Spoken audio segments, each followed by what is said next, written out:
काय नव्हे केले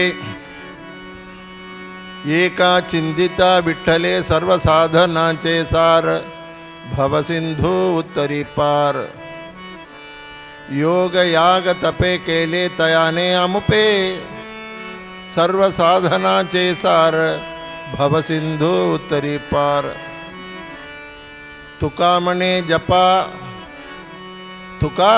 जपा मंत्र त्रियक्षरी सोपा सर्व साधनाचे सार भवसिंधू उत्तरी पार पुंडलीक वरदा श्री ज्ञानदेव पंढरीनाथ भगवान की मावली श्री ज्ञानेश्वर महाराज की जगद्गुरु श्री तुकाराम महाराज की सर्व संतनों की जय. மாவலி மகாவிஷ்ணு ஜகத்குரு ஸ்ரீ துக்காராம் மகாராஜுடைய அபங்கத்தை பாடல் அனுபவித்தோம்.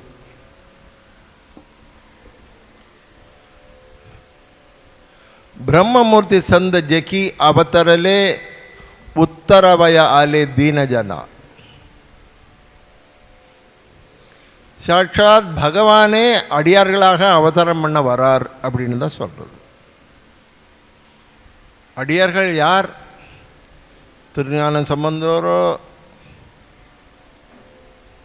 நாமதேவரோ, திருப்பானாழ்வாரோ பகவானால் அங்கீகரிக்கப்பட்டு அனுப்பப்பட்டவர்கள்னு சொல்கிறது. என்னால் அனுப்பப்பட்டு வாழ்க்கை முறையை ஒருத்தர் படிச்சுக்க முடியாது, உன்னுடைய சரித்திரத்தை பார்த்து தெரிஞ்சு கொள்ளட்டும்.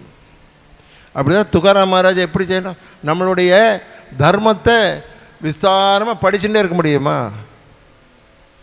அடியாருடைய வாழ்க்கை முறையை பார்த்தா அது நமக்கு ஒரு பாடம். அதுதான் நம்மளுடைய தர்மம். நம்மளுடைய சனாதன தர்மமே பரம்பரையாக வரக்கூடிய பழக்கங்களை அனுஷ்டிக்கிறது. அவரோடு சொல்கிறாலும் இல்லையா, தர்மத்தை பற்றி இப்போ நிறைய பேச்சு வரும். இப்போ எலெக்ஷனில் அவர் கூட்டணி தர்மத்தை மீறி விட்டார்கள்னு அவர் ஒருத்தர் சொல்வார். ஒரு திருடன் திருடிட்டான், எல்லாரும் தர்ம அடி கொடுத்து அவர்களை ஒப்படைத்தார். சொல்லலை, அவளுக்கு ஒரு தர்மம். சனாதன தர்மம்ங்கிறது என்ன அப்படின்னா, 4 வேதம், 6 சாஸ்திரம், 18 புராணம், 2 இதிகாசம், அதில் உள்ள தர்மங்கள் சனாதன தர்மம். அதை வழி வழியாக எடுத்து நமக்கு கொடுத்தது தான் பாசுரங்கள், தேவாரம், திருவாசகம், 4000 திவ்ய பிரபந்தம், அபங்கங்கள். அதிலிருந்து எடுத்த தர்மத்தை பாடலாக சொல்கிறார்கள். பஸ் முடிஞ்சது.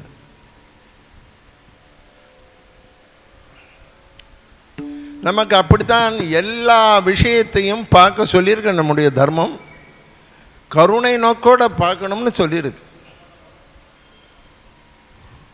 ஒரு சாமானியன் சிவங்கோலுக்கு போகும்போது இப்படி நமஸ்காரம் பண்ணிட்டு போவான், விறுவிறுன்னு போகிறேன், நான் பார்த்துருக்கேன். இப்படி போட்டுப்பா, என்ன மந்திரம் சொன்னான்னே தெரியாது. அப்படியும் பா, அதுக்கு அடுத்தாப்பில் ஒரு பள்ளிவாசல் இருக்கும், அங்கே போட்டுப்பாள். இதுதான் சனாதன தர்மம். துவேஷத்தை அடியோடு ஒழிக்கக்கூடிய தர்மம் சனாதன தர்மம். துவேஷங்கிறதே நம்மகிட்ட இருக்கக்கூடாது. என்னுடைய ஒரு முஸ்லீம் நம்பர் வந்திருந்தார், ஹஜ்ஜுக்கு போயிட்டு வந்திருக்காராம். அவர் எனக்கு ஒரு செண்டு பாட்டில் கொடுத்தார். அப்புறம் அங்கே ஏதோ ஜம்சம் ரிவர்னு ஒரு ரிவர் இருக்குது, அதோடைய ஜலத்தை கொடுத்தார். நான் புரோட்சணம் பண்ணிட்டேன். அவள் என்ன பண்ணுவாளோ எனக்கு தெரியாது, அதை பத்திரப்படுத்திட்டேன். முகமது நபியோடைய வாழ்க்கை வரலாறுன்னு ஒரு புஸ்தகம் கொடுத்தார், அதை மரியாதையோடு வாங்கிட்டேன். போயிட்டு வரேன்னு சொன்னார். இவரோ முகமது நபியோடைய வாழ்க்கை வரலாறு கொடுத்துருக்கார், அதை நான் என்னுடைய லைப்ரரியில் அந்த பக்கம் வச்சுட்டு ஒரு பகவத்கீதை புஸ்தகத்தை அவர்கிட்ட கொடுத்தேன். அவர் வாங்க மாட்டேன்னார். ஏன்னா அது ஹராம்னு சொல்லியிருக்கு அப்படின்னு. இல்லை, இதுதான் சனாதன தர்மம் நான் பண்ணுறது. அவர்களுக்கு அது சொல்லியிருக்கான். இப்போ ஒரு விரதம் அனுஷ்டிக்கிறார்கள். என்ன விரதம்? இப்தார் நோன்புன்னு ஒன்று வைக்கிறார்கள். அதில் கூட என்னை அழைத்தார்கள், போயிட்டு வந்தேன். அப்போ நான் கேட்டேன், இப்தார் நோன்புக்கு வந்து ஏதோ 2 ஸ்பீச் பேசிட்டு வந்தேன். எனக்கு ஒன்றும் அதில் ஒரு பிரச்சனை இல்லை. இதே மாதிரி இது எதனால் ஏற்படுத்தப்பட்டிருக்குன்னா சகோதரத்துவத்தை ஏற்படுத்தப்பட்டிருக்குன்னு அவர்கள் சொல்கிறார்கள். அதே சகோதரத்துவத்தை எங்கள் கோவிலில் சமபந்தி போஜனத்துக்கு நீங்கள் வாங்கன்னு வரமாட்டார். ஏன்னு கேட்டால் ஹராம்னு சொல்லியிருக்கு. அப்போது மத துவேஷத்தை நாம் பார்க்கலைங்க.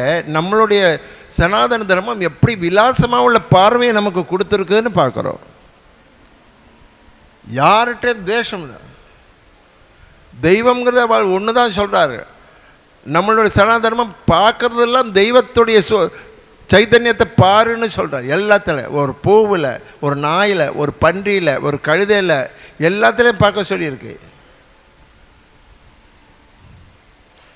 என்ன எதுக்குடா ஓயாமல் கும்பிட போகிற? வாழ்க்கை நெறிமுறை எப்படி பண்ணணுமோ அதை முதல்ல பண்ணு, அதுக்கப்புறம் எங்கிட்ட வா. பகவானே சொல்கிறார், மாத்ரு தேவோ பவ, பித்ரு தேவோ பவ, ஆச்சாரிய தேவோ பவ, அதிதி தேவோ பவ. இவாள்கிட்டெல்லாம் நல்லபடியாக பேர் வாங்கிட்டு அப்புறம் என்ன கும்பிட்ட வந்தால் போகிறோம். அப்பன்ட்ட கவனிக்கிறது அடி சண்டை போடுறது, அம்மாட்ட சண்டை போடுறது, ஒதுக்கி வைக்கிறது, கவனிக்க கூட செய்யாதது. அப்புறம் கோவிலில் வந்து இப்படி போட்டுட்டு அதை நான் விரும்பலைன்னு சொல்கிறாரு இதில். ஆனால் அவர்களுக்கு அப்படி இல்லை. யார் எப்படி பண்ணாலும் இறைவன் அவனுக்கு தான் மதிப்பு கொடுக்கணும், அவனுக்கு தான் வணங்கணும்னு சொல்கிறார்கள். நம்மளோட அப்படி இல்லை. எந்த ஜீவன், அந்த ஜீவனில் இருக்கிறது யார்? அந்த அந்தராத்மா யார்? சுப்பிரமணியன்னா சுப்பிரமணியனுக்கு நமஸ்காரம் பண்ணா அவருக்கு போகலை, அவருக்குள்ள இருக்கிற சிவம், அந்த சிவம் உள்ள இருக்கு, அவருக்கு போகிறது அந்த நமஸ்காரம். அதே கை, அதே கால், அதே மூக்கு, வாயு எல்லாம் இருக்கு. ஜீவன் போயிடுத்துன்னா அதுக்கு என்ன நமஸ்காரம்? அது சிவம் இல்லை, அது சவம். இப்போ நமஸ்காரம் பண்ணுறது எதுக்குன்னா உள்ள இருக்கிற அந்தராத்மாக்கு பண்ணுறோம். அதெல்லாம் நம்மளுடைய தர்மத்தில் கடைப்பிடிக்க சொல்கிறார்கள். ஒருத்தருக்கு ஒருத்தர் கும்பிட்டு நமஸ்காரம் பண்ணுறதுல ஒரு பாவம் இருக்கே, அதில் இருக்கிற மரியாதை இருக்கே, அதில் இருக்கிற கௌரவம் இருக்கே, எல்லாம் பகவத்துக்கு இஷ்டமாக இருக்கக்கூடிய செயல் அப்படின்னு சொல்லப்பட்டிருக்கு. அப்போ யுகாந்தர் விஷயமா இருக்கக்கூடிய விஷயங்கள் 4 இருக்கு. அதில் இந்த கலியுகத்தில் உகந்த விஷயமாக இறைவனுடைய திருநாமத்தை சொல்லிட்டு பந்துக்களோட ஸ்நேக மனப்பான்மையோடு இரு, அதுவே போகிறோம். சதா சர்வ காலமும் என்னையே ஜபம் பண்ணிட்டு இருக்கணும்னு நான் ஒன்றும் சொல்லலை. என்னைய எல்லாத்திலையும் பாருன்னு சொல்லியிருக்கான். என்னை எல்லாத்திலையும் பாரு.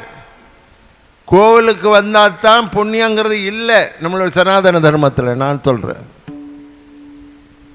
கோவிலுக்கு போயினால்தான் அப்படிங்கிறது இல்லை, போனால்தான் அப்படின்னு இல்லை. இருக்கிற இடத்துல இருந்து கொண்டே துப்புடையாரை அடைவதெல்லாம் சோர்விடத்து துணையாவரென்றே ஒப்பிலேனாயினும் முனையடைந்தேன். பிரார்த்தனை பண்ண முதல்ல சொல்லி கொடுக்குறாரு. எனக்கு என்ன யோக்கியதை இருக்கு உங்கள்கிட்ட வர்றதுக்கு? இருந்தாலும் வந்தேன். ஒப்பிலேனாயிலும் நினையடைந்தேன். ஏன் ஒரு மிருகத்துக்கு கூட நீ கிருபை பண்ணிருக்க, யானைக்கு நீ அருள் செய்தமையால்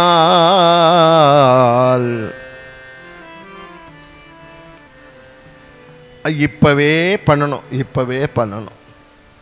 தனியாக உள்ள இடம் வேணும், ஒரு ஆசிரமம் வச்சுக்கணும், அதில் இருந்து பகவத் பக்தி பண்ணால் தான் நமக்கு வருங்கிறது இல்லை. அன்னன்னி டியூட்டியை பண்ணிகிட்டே பண்ணலாம். ஆஃபீஸுக்கு ஜபமாலை எடுத்துன்னு போகணுமா சார் அப்படின்னு கேட்காத, ஒன்றும் போவான். மனசால் ஒருத்தன் வந்தான்னா அவனுக்கு செய்கிற கைங்கரியம் இருக்கே, அது என்னை சேர்ந்தது சொல்ல. அவனுக்கு பண்ணுற சேவை நர சேவை, நாராயண சேவை. இது சொல்லக்கூடிய ஒரே மதம் இந்து மதம் தான். நீ ஜனங்களுக்கு பண்ணக்கூடிய சேவையே என்ன வந்து 60 நாளைய கோவில்லையே போய் கிடப்பான். தான் கோவிலில் கிடத்தாப்புல என்ன சமாதி நிலை வந்துடுமா? அது இப்போ இருக்கிற கூட்டத்துக்கு மீனாட்சி அம்மன் உள்ள லட்சக்கணக்கான ஜனங்கள் போகிறான்னா இடிச்சு பிடிச்சி, அதில் என்ன கிடச்சிதுங்கிறதுலாம் பிரச்சனை இல்லை. பார்த்தேன், தரிசனம் பண்ணேன். இந்த பட்டாச்சாரிட்ட 100 ரூபாய் கொடுத்தேன், முன்னால் கொண்டு விட்டுட்டார். இதுதான் பெருமை, முன்னால் கொண்டு விட்டார் சார். இப்போ மீனாட்சி கேட்குறான், அது படாது இல்லை வேற தள்ளி விட்டுட்டு நீ வந்தையே, உனக்கு என்ன வரம்பு வேணும் கேட்க போகிறாளா? திருப்பதிக்கு போனால் வரிசையாக நின்று போ, முடிஞ்சா போ, முடியலன்னா ஆற்றுல உட்காந்து ஜபம் பண்ணின்று அவரை சுத்தி பண்ணு போர். இங்கே ஜெகத்குரு துக்கார் காயனவே கேலே ஏகா சிந்திதா விட்டலே சர்வசாதனாஞ்சே சார பவசிந்து உத்தரிப்பார். பகவத் விஷயம்ங்கிறது என்ன?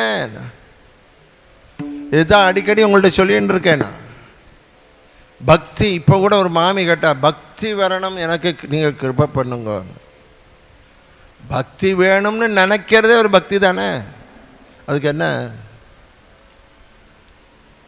பகவான்கிட்ட எப்படி நம்ம அனுசரித்து போகிறோம்னா, கிருப்பையை நினை, அதுதான் பக்தி. உனக்கு என்ன கிருப்பை பண்ணினான்னு உனக்கு தெரியும், எனக்கு என்ன கிருப்பை பண்ணான்னு எனக்கு தெரியும். என்னை மனுஷனாக படைச்சிருக்கிறதே அவருடைய கிருப்பை. அதை விட என்ன பண்ணணும் உங்களுக்கு? அதை விட என்ன பண்ணணும் உங்களுக்கு? பகவான் சோதனை பண்ணிட்டான்னு சொல்லாதேங்கோ, ஒரு காலமும் சொல்லக்கூடாது. சௌக்கியமாக கொண்டு ஃபேனெல்லாம் போட்டுண்டு சேர் உட்காந்துட்டு காஃபி வேணுன்னா காஃபி குடிச்சுட்டு கதையை கேளுங்கோ வாங்கோன்னு சொல்கிற ஒரு ஸ்தானத்தை உனக்கு கொடுத்துருக்கானே, இதுக்கு அவனுக்கு என்ன நன்றி கடன் பண்ண போகிறேன்? கிருப்பையை நினைக்கிறதான் நன்றி, கிருப்பையை நினைக்கிறதான் விஸ்வாசம், கிருப்பையை நினைக்கிறதான் பக்தி.